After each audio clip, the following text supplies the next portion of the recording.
Fox News alert, breaking news this morning as we just received word moments ago. Chuck Hagel is out as the Secretary of Defense in the Obama administration. Large implications here. What does it all mean? Let's bring in our panel this morning. Katie Pavlik, Fox News contributor and the news editor for townhall.com. Marianne Marsh, former senior advisor to Secretary John Kerry, with whom Hagel had obviously worked very closely over the course of this job and also in the past.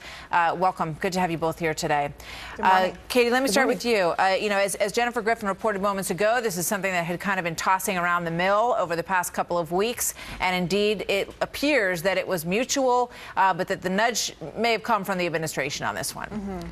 Well, this is not surprising considering how the war with ISIS, against ISIS, even though they're not willing to call it that, has been going. The deal with Iran is falling apart. The things with Israel are falling apart and have been rocky for a long time. And let's not forget that Chuck Hagel was never really the best choice for this position at the Defense Department in the first place. When you go back to his confirmation hearing, his nomination, he was originally blocked by both Republicans and Democrats, and then finally they brought it up for a vote. And he was criticized on both sides of the aisle for not necessarily having the answers to the questions that were asked of him during that confirmation hearing. So it's not surprising now that after those failed hearings, really, and then him getting through barely, and now seeing what's been happening on the foreign policy level, that he's now stepping down. Yeah.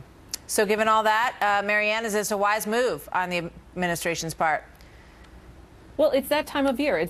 We're going into the last 2 years of President Obama's term, and everybody's making decisions whether they're going to stay on or not. You had Attorney General Holder decide to step down. You had John Kerry sign up for another 2 years. So the fact that Hagel's stepping down now is really not a surprise, and frankly, it's not a surprise that he decided to do that. I mean, you never heard him say he wanted to stay on for the next 2 years. Very short tenure, though, Marianne. I mean, he started in 2013. Mm-hmm. This is more than just I've been around a long time and I've been serving a long time and I'm done, don't you think?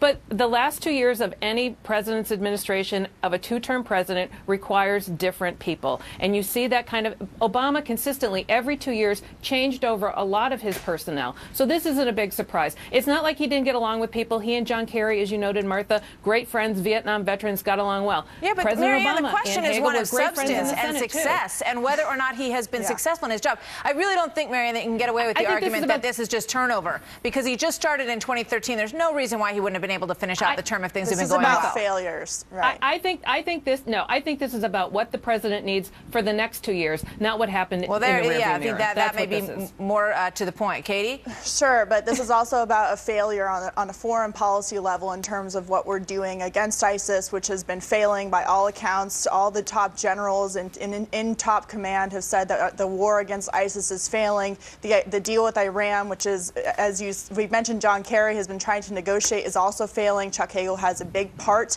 in that failure. And look, he was there for a year. This isn't about, comparing him to Eric Holder isn't necessarily a good comparison, considering Eric Holder was there for 6 years. Chuck Hagel has been there for 1. And again, I want to stress, he was not a good pick in the first place. And the timing here is going to be interesting, considering now Chuck Hagel is going to be gone. They're going to have to put someone else up through the nomination process with new Congress. Yeah, it's a very good point. And therein lies, there's the problem right there, because you already have people, including Ted Cruz and others, threatening not to confirm Loretta Lynch. Now you have another confirmation possibility, and Michelle Flournoy, who Jennifer Griffin mentioned, would be a terrific pick. And I can just imagine what that confirmation hearing is going to be like. So I think already you're seeing the politics of 2016 and how the Republicans are going to govern Congress come to fore when you have these two confirmation processes coming up already. It spells nothing but trouble for the Republicans. I think that, we want to make it clear that this is a decisive move. And the administration deserves credit, maybe, because, as we've talked about, this has not gone swimmingly. So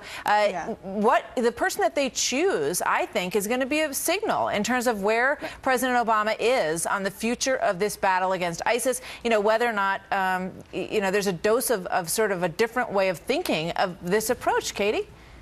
Yeah, but let's take a look at the language here in terms of the politics. Marianne mentioned politics. Just last week, Ted Cruz mentioned that they should block all nominations in the Senate unless they had to do with key national security positions. Oh, and all of a sudden, after Ted Cruz threatened that, now the president has nudged Chuck Hagel to resign his position because now we have an open nomination that has to do directly with national security. So, of course, Republicans can't block it in the name of immigration. So it is a political aspect there. But in terms of the failures here, yes, there's going to be a lot of questions about what the next Secretary of Defense is going to do on ISIS, what the situation is with Iran, and Republicans and Democrats are going to be demanding answers when it comes to how to deal with those things going forward. This is a very important post, especially given the moment that we're in right now. So we're going to see who they choose, and that's going to be watched extremely closely for a signal for the next 2 years of the Obama administration. Marianne, thank you. Katie, thank you. Good to see you both. As you can see at the bottom of our screen there, the president will make this official today at 11:10 a.m. Eastern Time, and certainly you will see that live here on the Fox News channel. Also, there is breaking news on Iran today. There is no deal, only more talk. Katie McFarland will examine that. And preparing for this epic flood that's now expected after all that snow, the water is moving soon.